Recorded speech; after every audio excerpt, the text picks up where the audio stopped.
Welcome to Faith, Fiction, and Folklore, or as we like to call it, the Try F Podcast, where we try not to F the podcast up. And today, Cody, what movie are we reviewing? I mean, I already know the answer. Nefarious. You tell it. You say it. What was it again? It's called Nefarious. Nefarious. It's a movie about a demon-possessed man. Demon-possessed man. Yes, I will read you the synopsis on it right now. All right. On the day of his scheduled execution, a convicted serial killer tells a psychiatrist that he's a demon who can possess his body. As the evaluation ends, he also tells the doctor that he will soon commit 3 murders of his own. It's a little reminiscent of the Bible, isn't it? Well, what makes this one different than other demon movies? Like, why did you want to review this one other than, like, say The Rite or, something like that?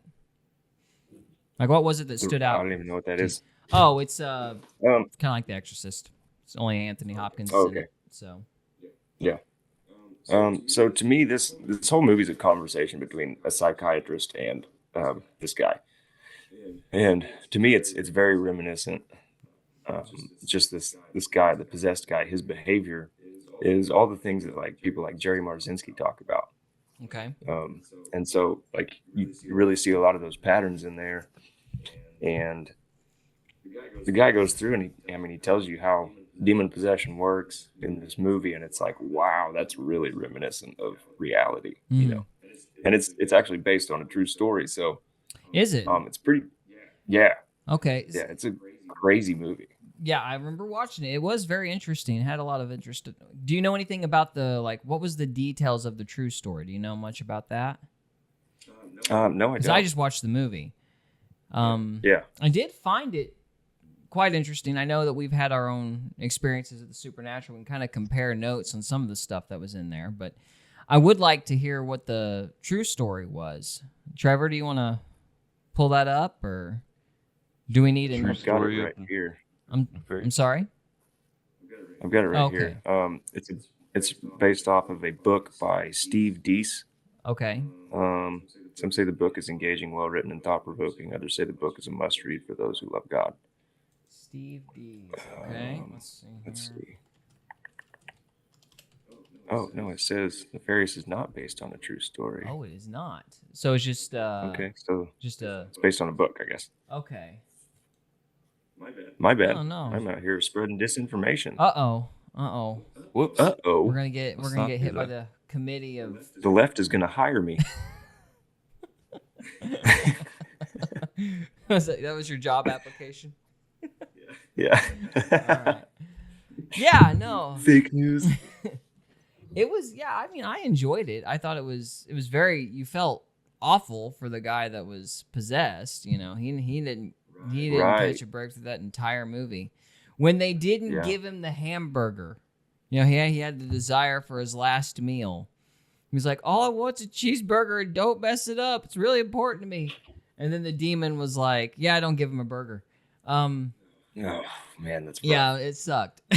When they committed to that and he still didn't get his burger, I'm like, well, they got to spare him now. I mean, poor slow guy didn't even get his burgers. Like, nope, they killed his hind end, drool coming out of his mouth and everything. I mean, they rode that all the way through. It was like, oh my gosh. Yeah, I felt really bad for the guy. I don't know if y'all have ever been in the state that low. Mm-hmm. I mean, but I wow, it really made it hit home for me, man. Yeah, no, it's like I didn't do that, Yeah. I get it. Yeah, I get it. No, it was nerve-wracking. Really. Yeah. You're nerve-wracking. You're nerve-wracking. Oh, thank you. No, That's the level of argumentation there. No, you are. Let's see, what else about it? So what was... just like... Go ahead. Well, he tried to explain what it took to get possessed. I thought that was kind of interesting. Mm-hmm. So the slow incremental yeses. So do you think the slow incremental yeses drove him to that place, or did he? and we're just talking hypothetically because the movie doesn't tell us, but do you think that the slow increment, he made those bad decisions because he was in a bad place to begin with, or did the bad decisions bring him to that place? Like, did the guy bring it on himself, or was he really a victim? Both. Yeah, it's both. Both. I don't really. For me, people are gonna say I'm unhinged for this, but I don't really believe in victimhood. Okay. I mean, it is real, but the only way out of it is to not be one. Okay. Like, say this is my fault. I brought this on myself. That's the only way out. You know, it's the only way through it. Yeah. Well, to me, I mean, no, everybody's different, but that's a pretty, like, I think standard conservative view is to, basically say it doesn't matter even if you are the victim or not. You have to adopt this attitude that you're not, because that's the only way to kind of assert power over a situation. Like, if you sit there and say you're a victim, it might be true that you had external things happen to you. But if you act as if that's the case, then you are surrendering control to circumstance. And by doing that, you're not going to be able to get out of it because you're going to stay stuck in that place. So I think I understand what you mean. I agree with that outcome. I guess if we're going to talk on that subject, it's not really so much to do with Nefarious, I don't guess, but maybe it does. I don't know. I understand what you're saying, and I agree. I just don't like the nomenclature of like whether you are or you aren't a victim, because bad things do happen to people, and they can't control them. There are legitimate victims, obviously. It's just, I think it's what people mean when they say take responsibility. It's like even if it isn't your fault, you still need to take responsibility for it because that's the only way to fix it. Like, it doesn't do a lot of good to blame people. Right. I mean? It keeps you there because they can't do anything about it. Right. It's like when you start surrendering power, for lack of a better term, to circumstances, going to just paralyze you. I think that's what people are getting at, but they kind of do this suck it up, buttercup, pull yourself up by your bootstraps routine with it. And I think that confuses people because it's like, it's like, well, it's really your fault anyway, and you're just making excuses. And it's like, well, the excuse might be legitimate, but it doesn't really matter. You've still got to fix it, so it doesn't do good to blame. I think that's what messes with me is like almost everybody has. I mean, I know I do, but I think a lot of people have certain situations from their childhood that they have to deal with. Yeah. And it's like the cards you're dealt, I guess, and it's like personally, I think it's like your purpose to be here is to figure out how to get through that. Like, you're gonna have something bad happen to you throughout your life, period. Yeah. And it's kind of like your journey, like without that, you're never gonna grow, I guess. Well, it's like, what if Luke Skywalker went on a therapy session after Vader killed his aunt and uncle? You wouldn't have a movie. Yeah, right. Cut off his arm. It's like, well, you are right to be upset, but we still got to have a movie, guys. So right. It's like I don't know. I link it back to like the Manly P. Hall idea of why we're here. I think you have to go through like a different journey in each zodiac. Like every time we've talked about this, but every time you reincarnate here, you have to go through a different type of journey, I think. That would be very depressing. So, I don't think there's only 12, man. It's only going to take a few hundred years. Oh, is that all? Oh, my mistake. No, well, I thought one thing, back to Nefarious, although that was a good little tirade, productive, I think. I was looking at this going, wait a minute, is this a Christian movie? And is it actually good? Like, it was a movie that legitimately didn't suck. And I was like, does this mean there's hope? I don't know, man. Yeah. I mean, what did you say? Rotten Tomatoes gave it a 35. Not that really says much. Yeah. I'm gonna say 33 just for kicks and giggles. Aha! So you did that. But it did say 35. Yeah, 35. No, Rotten Tomatoes doesn't know what it's talking about. I don't think Right. anybody really relies on it for reviews, accurate No. reviews anymore. No, but I thought it was, I thought it was actually a quality. I mean, the acting was good. All the actors were good. You know, usually there's that preacher's kid or preacher's relative that got hired that obviously shouldn't be in the film but is, and they usually stick out like a sore thumb. I don't know if you've seen some of the other Christian movies out there, but they're usually not very good. They're a little. I mean, I remember. What's the one where everybody gets raptured? Left Behind. Left Behind. I remember The those. first one was good. The second one was awful. I think pretty much everything after that was awful, except there was a movie called Judgment. It was a Christian film called Judgment. Very, very low budget. And it had Mr. T in it, so there was that. But it was actually really good. I actually think Judgment might be my favorite Christian film to have come out.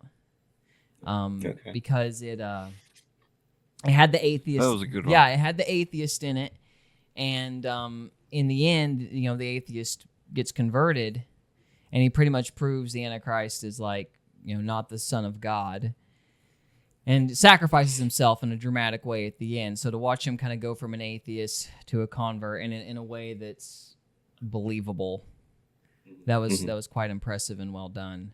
And I love it because it was, you know, it's such a simple effect, you know, and that's what sometimes low budget films, and this was a low budget film. What'd you say? It's like $1 million to make this. Mm-hmm. Yeah, sometimes. Yeah. Well, the whole thing's a conversation, so it's like all they had to pay for was renting out the jail. Yeah, that's true. So sometimes like a low budget creates the most inventive scenes. Yeah. And in Judgment, they had this scene where, like, you know, everybody has the mark of the beast on their hand, right? And it's like supposed to be tattooed and stuff. And the prosecutor, who's like the kind of the protagonist, he's the guy that sacrifices himself at the end. You go through the whole film thinking he's like a lost cause, because the idea in the film is that if you take the mark of the beast, like, you're essentially a zombie. I think we lost Cody. Loses connection. He was talking about it before stream. He might lose his connection. Well, his phone and his other devices weren't connected. Okay, we'll give him a minute to log in. I'll tell you the story then, Trevor, because I think you remember. You watched this movie with me, didn't you? Yeah, we watched it together. I don't remember most of it though. So I need a refresher on it. It's been years, but I remember because you're supposed to think that the guy's a lost cause. You know, and then he gets really, really mad at the girl. And in just like a fit of rage, you know, he holds his hand up and he peels off the sticker. That's the mark of the beast. You know, it's just like a cheesy sticker you'd get from anywhere. I mean, it's, you know, it's like a lame, cheap effect. But man, it was such a great moment because the girl's face is like, oh, you could actually be saved. But then he says, because she's like, well, then who do you believe in? And he's like, I believe in me, and I don't serve some sorcerer and all this. It was Conan O'Brien. Actually, that guy wound up being the dad on the USA show Psych years later. Oh, yeah. But he was fantastic in that movie. He's just fantastic. That's really the only good Christian film. I mean, I would also consider The Book of Eli a Christian film, but some people wouldn't go that far. But I guess this was a Christian film as well, and it, you know, it was good. It was really good. Cody, are you back yet? See if no, he's gone. Okay. Well, yeah, it was. Did you watch it, Trevor? Did you get a chance to watch it this week? Nefarious? Yeah.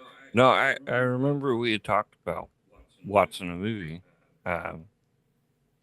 but my whole family is sick with the flu, so I've been running around with a chicken with no legs and no head. Uh-oh. So trying to take care of them. That's no fun. Yeah, well, I did watch it, and it was. Yeah, I just keep saying it's good over and over again. I'm trying to think what else was on there. I guess we need to go into detail, don't we? So, for those who don't know, I guess this would be the spoilers section of the review. So it starts out. Spoiler alert. It starts out with an old guy, and the old guy is trying to adjust a picture on his wall, and the picture's crooked. Like every time he adjusted it, just kind of keeps hanging sideways. Uh-oh. Hang on a minute. Hang on a minute. Yay, live television or live streaming. But I have a backup scene in case that happens. Haha, I'm smarter. So let's see if Cody will get back in here in a minute. Harder. Hang on a minute. So anyway, so the guy keeps adjusting his picture. Yeah. Yep. And so keeps losing it. It keeps going crooked. And he eventually gets in an elevator, throws himself out the building, kills himself. And then the picture straightens, which was kind of creepy, you know? So anyway, fast forward, there's a psychologist going to see the convict. And the convict is, you know, obviously everybody thinks he's pretending to be demon possessed. But the guy has a bunch of knowledge on the psychologist that, you know, really he shouldn't know. And so gradually over the course of the film, the psychologist is gradually more and more convinced that the dude is possessed by... Well, I shouldn't say that. He gets convinced by the end. Yeah. But really, it's like... It really gets a lot of mileage off of the there'll be 3 murders thing. And just to nitpick on it, the first murder kind of, I think, technically happened before the end of the day. So I was like, well, that doesn't really count. But the first murder was his mom. He euthanized his mom, basically. And the guy was like, oh, she was suffering. And the demon's like, yeah, but that $3.6 million helped, didn't it? Blah, blah, blah, blah. You know, that kind of thing. And I think Cody's back. Cody, are you back, sir? Reconnecting. He's connecting still. Okay. Give it a minute. So I didn't think the first murder counted. I was like, oh, come on. What about whatever happened to the devil versus Daniel Webster? It's like a... All right. He's reconnected. Okay. Can you hear me? Yep, we can hear you. There you are.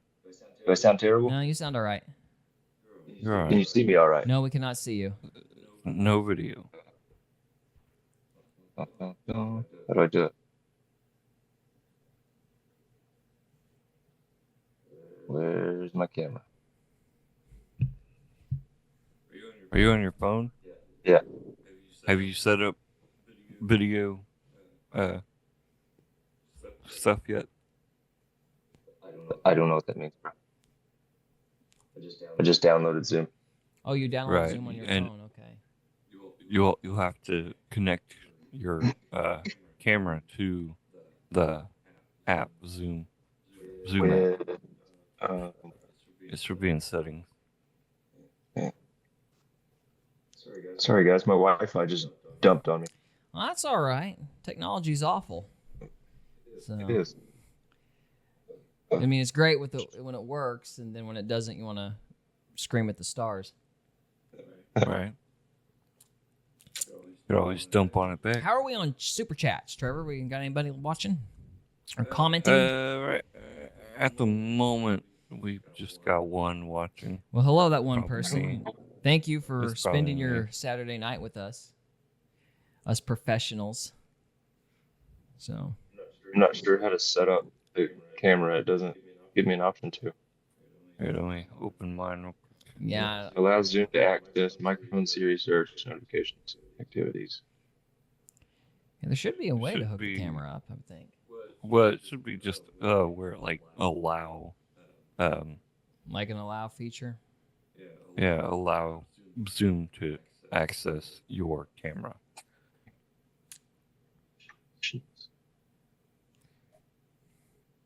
Well, while you guys are working on that, I guess I will talk to the audience and continue the review till we get figured out. So, where was I, dear viewer? Okay, so You were talking about you were just kind of doing a brief what the paraphrase. brief. Yeah, I didn't think him killing the mom was fair because technically that happened on a prior day, if I remember correctly. So I was like, okay, come on, that's cheating. But they still counted the guy killing his mom as the first murder. And then you get to the second murder, and it's an abortion, like his girlfriend's pregnant. And so he's going to have her kill the baby. And, Satan's like, oh, yeah, I get it. That's great. Or whatever his name. Nefarious is like, oh, yeah, I get it. Blah, blah, blah. Still murder, though. And the guy's like, shut up. No, it isn't. And then he tries to stop it on the phone. And, of course, he can't. And it's actually a very sad scene. And that was a little rough. But at this point, once that happens, you're like, okay, the third murder is going to be the guy. He's going to sign the death warrant for the guy. He's going to sign the death warrant for the guy. He's going to sign the death warrant for the guy. And then finally, Nefarious gets the psychologist in a chokehold, and he signs the death warrant for the guy. And so the third murder is poor Edward, who is possessed by Nefarious. And I thought they were going to back out. I thought there was some kind of random snafu that was going to happen. The whole time I'm going, no, surely they're not going to actually kill the guy. They didn't even give the poor guy his hamburger. But no, they committed, man. They committed. And just ignore that. Yeah, they killed him dead. And so and then in the end, the guy's like, you should have taken my offer. And then he tries to possess the, there he is. All right, I'm going to have to redo the windows to make that work, though. Hold on. Sorry. Unless Trevor can get out of his fourth window there. There we go. Look at you. Look how pretty you look. Your camera looks better than ours now. It's not fair. It does. It's nice and clear. No, that's a pretty phone, man. We might have to just switch the phone. Yeah, you lose internet and you get an upgrade. What the heck is that about? Anyway. Yes, about the killings. That's what I was going to say about. Can you hear me okay? Yeah, we can hear you. You're still a little glitchy on the service front, though. So we can hear you.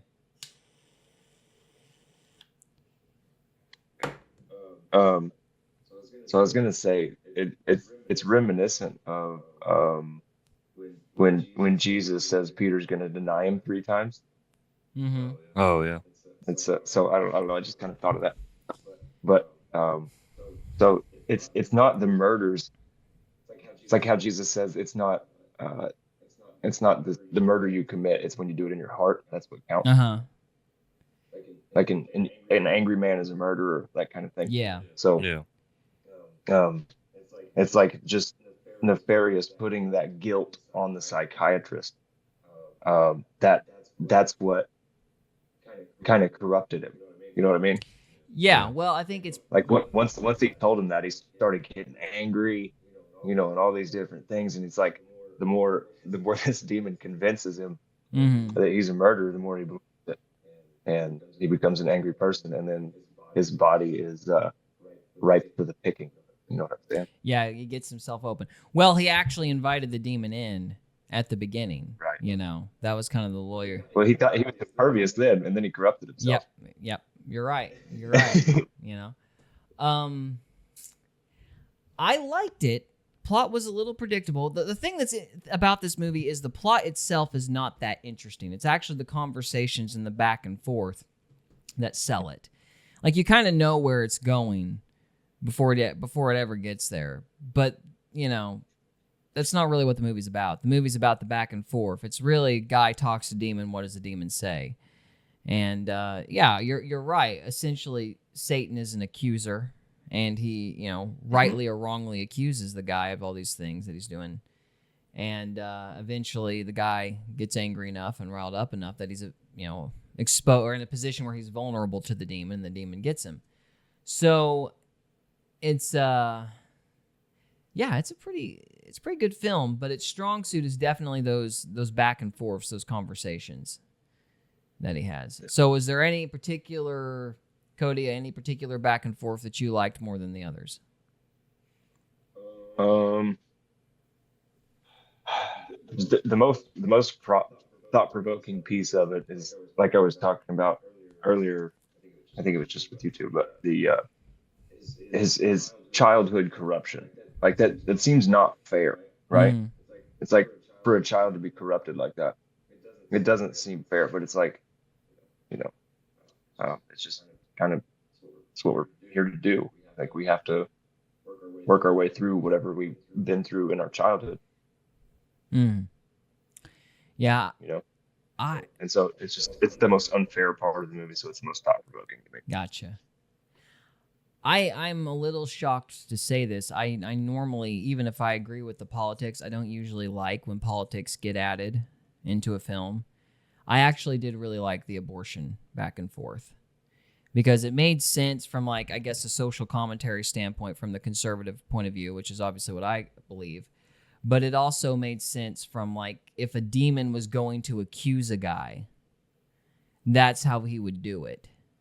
If, like, he was going to accuse a guy over an abortion, like, those lines were, like, terrifying. You know, the guy's like, I'm not ready to be a father, and the demon's going, yes, you know. And, like, there's my James, there's my boy, like, affirming everything he's saying as he's making the excuses. And then he adds at the end, still murder, though. Like, that was very well done. Normally, I'm like, this is too pretentious and preachy, but that cut to the quick of it. That was, if you're going to do social commentary and you're going to go that heavy, they did it right. It was cutting, and it got to the guy, and it was really, my opinion, one of the most effective scenes in the film. So, which, I mean, is impressive to me because, yeah, like I said, normally I get really aggravated when people try to be too on the nose of politics, but that was well done. That was a really well done conversation. So, yeah. And what I think the thing about it is it takes the politics out of it. That's what makes you think harder, because you're not on team sports anymore. You're just like a man thinking about it. Yeah, yeah, exactly. So, but there's nothing more chilling than having the demon agree with you. You know? Right. Yeah. So that's rough. Mm-hmm. Well, yes, sir. Do we have any final thoughts on it? No, I really think people should watch it and take it to heart and learn how to see their sins for what they are. Yeah.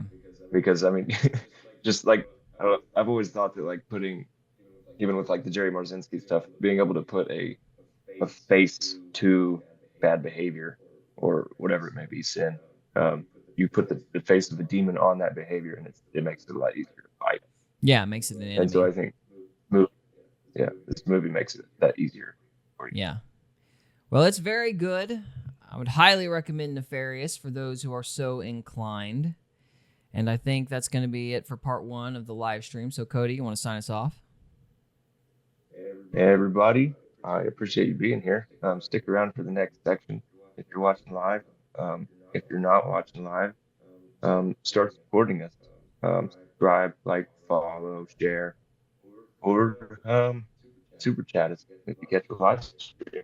And you don't want these weird, awkward transitions in between. That's what you got to do. So, all right. We're signing off, but not signing off. All right. Sweet. So, guys, thank you so much for watching. This is the end of part 1. We'll see you next time. We hope you enjoyed this episode of Faith, Fiction, and Folklore. If you did, we would love it if you would subscribe to us on YouTube or follow us on Rumble. We can also be found on X, Instagram, and Facebook.